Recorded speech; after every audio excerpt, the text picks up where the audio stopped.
Hi everyone, this is Chris. I'm a volunteer at the Hampstead branch of Pender County Public Library. Today we are going to do a fun parachute experiment. Make sure you have permission from your parent or guardian to do this and have adult help and supervision as needed. Okay, let's get started. First you'll need a few common household items. You're going to need a cup, paper or styrofoam. You're going to need a plastic bag, and like this. You're going to need some thread or some string or some yarn, a hole puncher, scissors, and some tape. Clear tape is a lot better. So first, I want you to take your plastic bag and I want you to cut a square-like shape, about this size. This would work.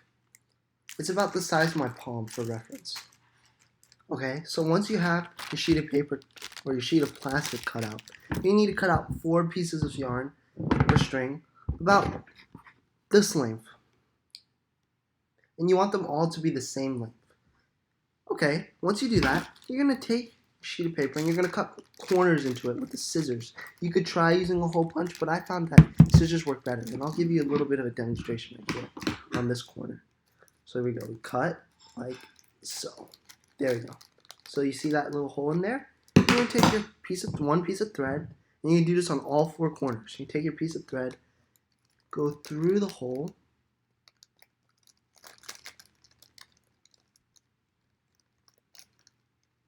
there we go.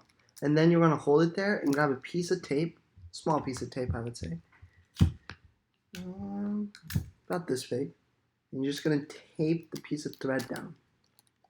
Okay, so once you do that, you're going to take your thread, take the other end, and correspond it to the other side of the cup. Like this. So first I need to untape this. Now you want to make sure that your threads do not get tangled up. That's an important part. So I have my threads like,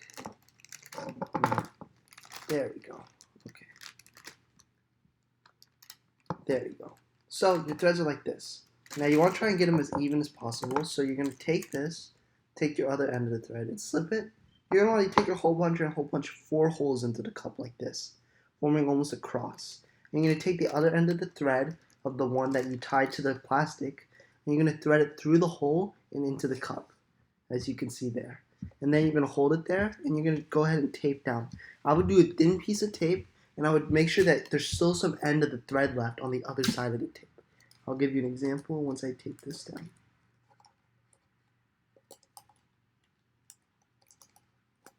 Like this. So if you look inside the cup here, you'll see that past the tape, I have like a little bit of thread hanging out like right here, even though it's taped down on the inside. And this is so I can pull it so that I can make the strings the same length.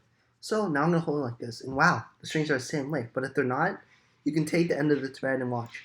You can just pull it through the piece of tape and look how it pulls up the side. If it goes too much, just pull back.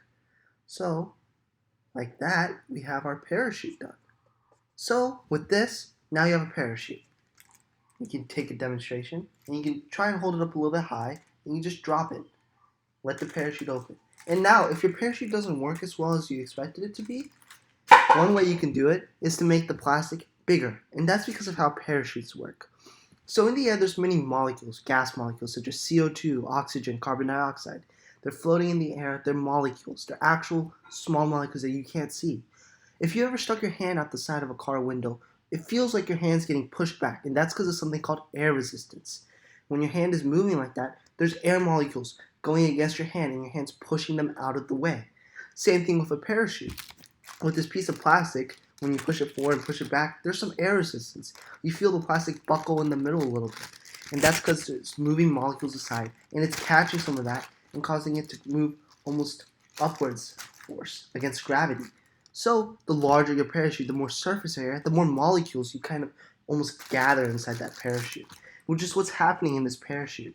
And you'll notice too that with heavier objects, your parachute / your cup falls faster. And that's because of gravity. The larger the object or the heavier the object, the faster it's going to fall, because the air resistance caused by this parachute is still the same, but the amount of force pulling down on the parachute is a lot more. So it's going to fall a lot faster with more heavier objects in there. Wait, that's how you make a parachute. Thank you for watching. Hope you enjoyed. Make sure you come back next week for another fun experiment and stay safe. Thank you. Bye bye.